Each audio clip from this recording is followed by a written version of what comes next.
All right, Andy Vences is like 3 days away, I think, from Fight Night, man. Yeah.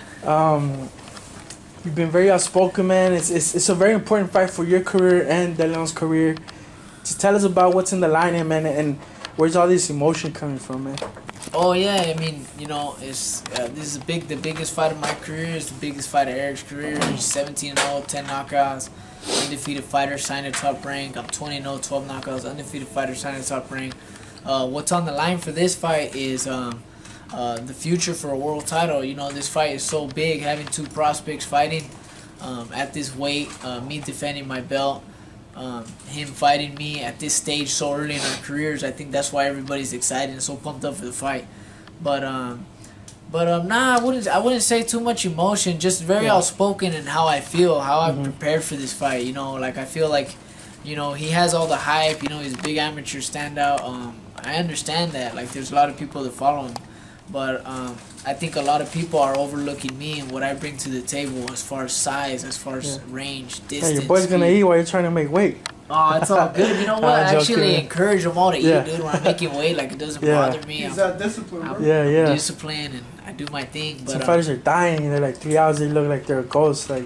Oh yeah. But now you'll probably see me dead Friday a little bit for a couple hours. Now you look good right now. Like your face, it doesn't look like bony. You look good right now. Yeah. So you can finish what you were saying. Oh yeah. But yeah, no, it's a big fight, and the reason why I'm so outspoken is just because I'm confident in my preparation, and I feel like a lot of people, a lot of media is overlooking me. But like I said, I feel like I have speed, I have power, footwork, I have range, distance, and to all the media that doesn't know me out here in SoCal, I'm like a threat in the division. Yeah. I feel I'm a threat in the division, and I'm just speaking what I feel and how I feel, and how I always speak my feelings on as far as how I think the fight's gonna play out. I'm just being myself. Yeah. I know a lot of people have been saying like, "Oh, Andy's talking smack." Yeah. But I've been speaking facts. Like a lot of things I say is like, not talking smack, but I always say like, well, okay, like I know Eric's big, but who has Eric fought? Like in his professional career, has he been past 6th round? No one's talking about the fight Eric De Leon fought when he fought against Sarinana, where he almost got knocked out the 1st round. Nobody remembers that fight. Nobody's talking about his chin. I watched that tape. He fought a fighter that was in shape but didn't have much technique, and yet he almost took him out. Yeah. So, I studied those fights, and I looked at those fights, and I've been I'm very well prepared in this fight as far as, physically, mentally, and I'm just excited finally that I got the big fight that I needed to move further in my career. Yeah. Getting to this point of your career, a big part of that was Herb Stallman, your manager. He's the one that believed in you. Just talk to me about getting to this point, man. That self-belief that you have to have in you to get to this point. Like you're saying, you weren't an amateur standout. You don't have the whole machine backing you, so to speak. Just talk to me about your self-belief, man. Just your self-belief to continue and get to this point as far in your career. Yeah, I feel like, my manager Herb Stone, he played a big part in my life as far as a guy who's well connected with people, and who I feel I was a very hungry fighter when I turned pro, but he was that manager who gave me a chance, who saw something in me, and it was just great knowing I had a chance. Someone gave me that chance, and I feel as a kid and as me turning pro, that's all I needed was a chance to just prove myself to somebody and show them who I want to be. And ever since, man, that he raised me from the bottom up as a professional up to 18-0 when I fought Casey Ramos, and then he passed away last year on Veterans Day. So it was hard for me. But as far as like everything I'm doing from his passing on is because of him and fulfilling that thrive that we had, which was to be a world champions. Just like Mike Tyson and Cus D'Amato, like he had to move forward in his life. I feel like that's a fire in me that I've used it in a positive way to just push me and make it happen, because I just know that I'm gonna make him proud, and I know he's watching. And leading up to this fight, I've never felt like so strong, so good, so fast. For the couple media that was there watching me on the mitts, like a lot of people stopped and stared because they saw the speed, they saw the power. And yeah, I'm just ready. But he played a big part of my life, and to this day, everything I put on my robe, my trunks, everything is Herb Stone, because his name is always going to be remembered when I step into the ring. Yeah.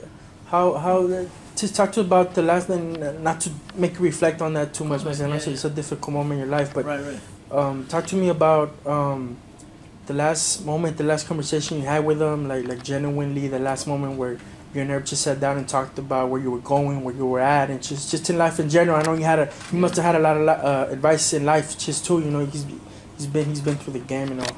Yeah. So I'll talk about that right now, and then it's a positive coincidence, but March 10th, this fight March 10th.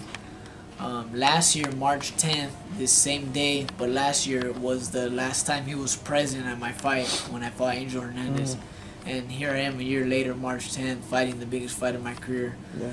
But he was very concerned talking to me when he was going to leave, just because he wanted to make sure I was in good hands, wanted to make sure I was going to be leave in the taken care sense that, like, when he was in his last moments, that you had a conversation with him at that point? Right. Oh, wow. Right, had a conversation with him in his last moments leading up to his passing. And he just pretty much, he wrote me a little something off as far as to take care of my training expenses on my way to be a world champion. And then he just said that I'm in good hands with Top Rank.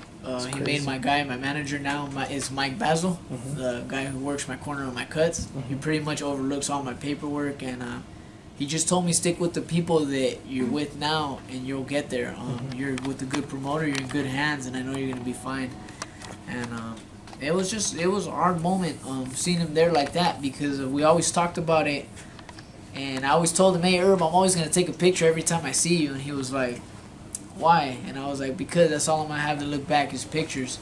And he said, oh, don't worry about it. I'll be here for a long time. And then 2 years later, all that happened. And he pretty much got a phone call saying cancer was all over his body. He had 2-3 weeks to live. Wow.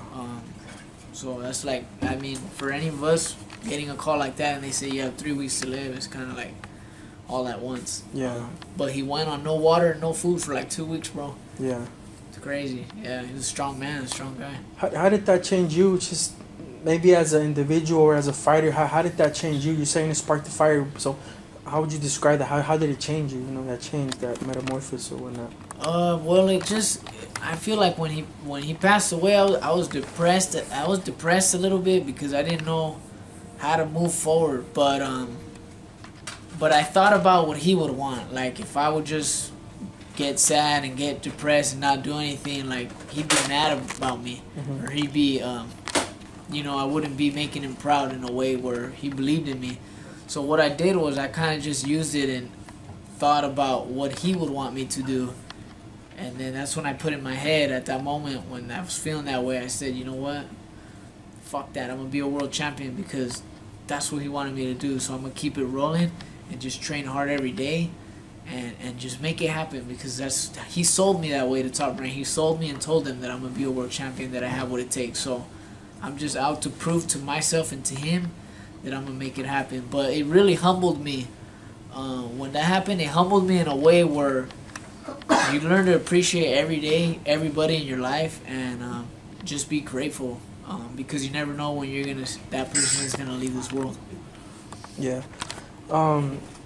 And it's just I kind of lost track here, bro. Listening to your story, man, this is very it impacted me. It's impacting me. Let me get a second to just think, because it's impacting me what you said. It was tough, and it's just I used it in a positive way, dude. I've used it in a positive way, and I always thank God for where I'm at, for the opportunity, and I always look at the picture that I have. Yeah. The pictures that I do have. Stone right there for the people who don't know how he looks like. I actually got the chance to meet him the very first time I interviewed you. It was somewhere in Hollywood. I can't even remember the venue or anything. It was a Guy Rob fight, and you were there. I interviewed you, and I walked up to you and I said, "Yo, Andy, can I get a few questions, whatever?" I had just started covering boxing too. Yeah. And Herb Stone was like, he's trying to pull you over. I forgot you had to go do something, but you were like, no, let me get the interview. And you were kind enough to step him aside and give me the time, and it's pretty cool. I always remember that. But getting back into the gym, man, after that, how was it? Was it slow? Were you kind of like, man, like, was it hard? Or were you just full throttle, or was it a little hard to get back in that groove and just find that motivation again? I mean, no, I was back in the groove, but I found myself sometimes when I was be tired on the bag, or I would just think back to like things that what he would say, and you know, I'd believe it or not, like punching the bag out of anger and out of kind of like depression, I'd get sad, bro. I'd want to cry and break down when I was tired in the gym. Yeah. But I just kept working through like I kept working through the depression that I was feeling, and I would just always drive home, the 2 hour drive that I would drive. I would just always relapse and just ask why, bro. It's always something with me that happens in my life, and I would always ask why me, like why now. Just when you're close, you're so close right now. And you know what? I look at it, and I see why. Like it's happening. The why is being answered, and I feel like this fight, this moment, is gonna prove to myself and to him why. Like he left me. It was for a reason. He left me in good hands.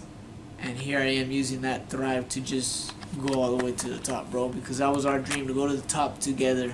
Yeah. Nothing was about money between us. Nothing was an issue like that. It was always for that dream, for his dream and my dream, and that we wanted to be there. We didn't care how we were going to get there, how much we were going to make there. We just wanted to get there. Yeah. And I'm still the same way, man. It's, you know, such a big fight. I just want to get there. I want to get through this, and I want to go more.